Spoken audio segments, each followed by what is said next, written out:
న్యాయవాదులు, న్యాయ వ్యవస్థ అన్నది ఈ దేశంలో ఒక ప్రత్యేకమైన ఉన్నతమైన స్వతంత్రత కలిగినటువంటి ఒక వ్యవస్థ. ఏదైనా ఒక విషయం వచ్చినప్పుడు న్యాయవాదులు అన్న వాళ్ళు వాళ్ళ స్వతంత్ర ప్రవృత్తితో న్యాయం కోసమని చాలా గట్టిగా పోరాటం చేశారు. అది స్వాతంత్ర సమరం నుండి ఈ రోజు వరకు కూడా మనం చూస్తూ ఉన్నాం. ఈ న్యాయవాదులు అన్న వాళ్ళ దృష్టికోణం వేరుగా ఉంటుంది. ఒక సమస్యను కానీ ఒక విషయాన్ని కానీ పరిశీలన చేసినప్పుడు other side of the coin కూడా చూడగలిగిన వాళ్ళు. ఆంధ్ర రాష్ట్రం అన్నది 2 సార్లుగా విడిపోయింది. మద్రాసు ప్రావిన్స్ నుండి మొట్టమొదటిసారి భాషా ప్రయుక్త రాష్ట్రాల్లో ఒకటిగా విడిపోయింది. తర్వాత ఇటీవల కాలంలో రెండోసారి ఆంధ్ర తెలంగాణగా విడిపోయింది. వెనక్కి వచ్చేసినప్పుడు ఈ రాష్ట్రానికి ఒక దార్శనికులైనటువంటి పరిపాలకుల అవసరం ఎంతో ఉండింది. విజన్ అన్నది మాటల్లోనూ గ్రాఫిక్స్లోనూ కాకుండా వాస్తవంలో చేతల్లో చూపించగలిగినటువంటి ఒక పరిపాలన, ఒక వ్యవస్థ కావాల్సి ఉన్నది ఈ రాష్ట్రానికి. అటువంటి పరిపాలన, అటువంటి దార్శనికత ఫీల్ అయింది ఏంటంటే ఈ ప్రస్తుత గవర్నమెంట్లోనూ జగన్మోహన్ రెడ్డి గారి పరిపాలనలోనూ అది ఉందని. ఈ రోజున నెక్స్ట్ ఎలక్షన్స్ కోసం పాటుపడే ఒక పొలిటీషియన్ లాగా కాకుండా భావితరాల ఉన్నతి కోసం పాటుపడే ఒక స్టేట్స్మెన్గా జగన్మోహన్ రెడ్డి గారిని, ఆయన పరిపాలనని చూస్తున్నాము. అనేక రకాలైన వ్యవస్థలతో, అనేక రకాలైనటువంటి పథకాలతో రాష్ట్రాన్ని ఆర్థికంగా, సామాజికంగా, విద్యా వైద్య రంగాలు, అనేక రంగాల ప్రతి ఒక్క రంగంలోనూ ముందుకు తీసుకొని వెళ్తున్నారు. ముఖ్యంగా చూసుకుంటే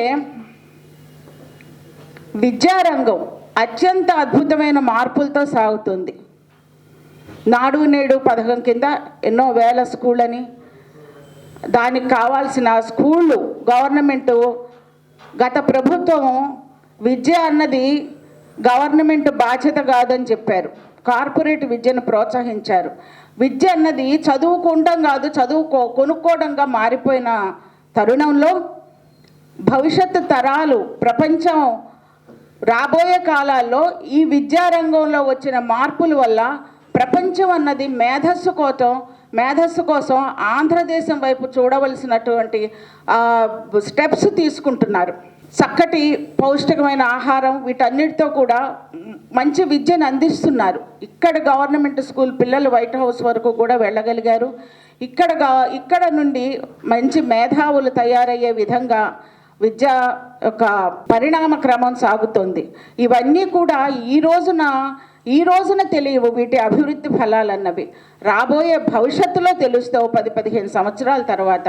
అట్లాగే సామాజిక న్యాయం అన్ని వర్గాల నుండి, వెనకబడిన వర్గాల నుండి అన్యాయం ఇప్పటి వరకు ఒక న్యాయానికి నోచుకొని అన్ని సామాజిక వర్గాలని కూడా కలుపుకొని అందరికీ కూడా ఒక ఉన్నతిని, ఒక గుర్తింపుని కలిగిస్తూ వాళ్ళ యొక్క అనేక కార్పొరేషన్లని ఏర్పాటు చేసి వాళ్ళకి కావాల్సిన అవసరాలు ఏమిటి, ప్రగతిలోకి తీసుకువెళ్ళే కార్యక్రమాలన్నీ చేస్తున్నారు. అట్లాగే ఈ పెన్షన్స్, వాలంటీర్ వ్యవస్థ, ఉద్యోగ కల్పన, లక్షల ఉద్యోగాలని ఏర్పాటు చేశారు.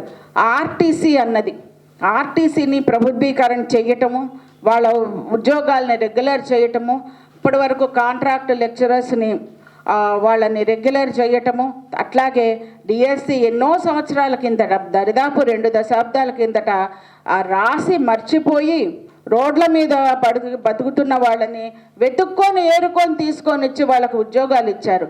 ఇంతకన్నా గొప్ప దార్శనికమైన పరిపాలకుడు వస్తాడా? అట్లాగే ఉద్దానంలో ఉన్న వాళ్ళందరికీ కూడా మంచినీటి పథకాలు అందించారు. అక్కడ డయాలసిస్ సెంటర్లు పెట్టారు. ఇవన్నీ కూడా అభివృద్ధిలోకి వెళ్ళేవి. అట్లాగే పోర్టుల నిర్మాణము, 17 మెడికల్ కాలేజెస్, వీటన్నిటి మూలాన ఇప్పటికిప్పుడు వీటి నిర్మాణం వలన నిర్మాణ దశలో నుండే కొన్ని వందల వేల మందికి ఉపాధి కల్పన జరుగుతుంది. ఇవన్నీ పూర్తి స్థాయిలో అమల్లోకి వచ్చిన తర్వాత ఎన్నో ఉద్యోగాలు వస్తాయి. వీటిల్లో ఇవాళ రోజున ఈ న్యాయవాదులు అన్న వాళ్ళు ప్రత్యక్షంగా భాగస్వాములు కాకపోవచ్చు, కానీ వీళ్ళ కుటుంబాలు ఉంటాయి, వీళ్ళ యొక్క తెలిసిన వాళ్ళ కుటుంబాలు ఉంటాయి, ఎంతమందో లబ్ధి పొందుతారు. సంక్షేమము అభివృద్ధి అన్నవి రెండు వేరు వేరు కాదు, ఒక నాణ్యానికి రెండు వైపులు. సంక్షేమం లేనిది అభివృద్ధి లేదు, అభివృద్ధి లేనిదే సంక్షేమం రాదు. ఇట్లాగా సంపద సృష్టిస్తున్నారు. గుమ్మాల దగ్గరికి వెళ్ళి వాలంటీర్లు, ఇదివరకు అంతా థంబ్ ఇంప్రెషన్ పడక ఎంతోమంది బాధపడేవాళ్ళు, అదంతా పెన్షన్ కోసం వెళ్ళి, అట్లాంటిది తలుపు తట్టి వెళ్తున్నారు. వాళ్ళకి పెన్షన్లు అన్నీ ఇస్తున్నారు.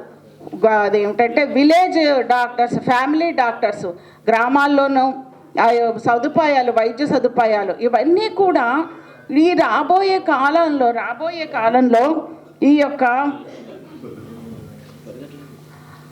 ఆంధ్రప్రదేశ్ని ఎంతో ముందుకు తీసుకెళ్తారు. విద్యారంగంలో అయితే కేరళ ఫస్ట్ ఉండేది మొన్నటి వరకు కూడా, గత కొద్ది కాలం వరకు, కానీ ఇప్పుడు ఆంధ్ర ఫస్ట్ ఉంది.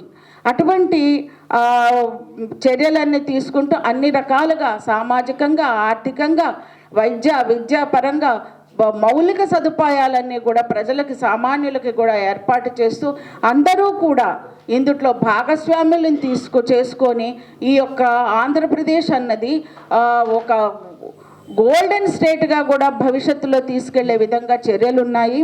చక్కని ముఖ్యమంత్రి, చక్కటి పరిపాలన అన్నది చాలా బాగుంది. ఇది భవిష్యత్తు తరాలకి కూడా ఎంతో ఉపయోగపడుతుంది. ఇటువంటి ముఖ్యమంత్రి, ఇటువంటి పరిపాలన అన్నది ఇంకా కంటిన్యూ చేసుకుంటాం అన్నది అందరి బాధ్యత. అంతేకాదు లాయర్లకి, జూనియర్ లాయర్లకి 5,000 రూపాయలు ఇస్తున్నారు. ఇది ఎప్పుడూ లేదు. తర్వాత కూడా వస్తుందో, నా భూతో నా భవిష్యత్తు, తర్వాత కూడా వస్తుందో లేదు. ఎందుకంటే లాయర్ అయిన నల్లకోట వేసుకోగానే సినిమాలో చూపించినట్టుగా ఒక లక్షల కోట్ల రూపాయలు వచ్చేస్తాయని ఒక అభిప్రాయం ఉంది. కానీ ఎన్ని వస్తాయో ఎన్ని పోతాయో అని ఆ నల్లకోటకే తెలుస్తుంది.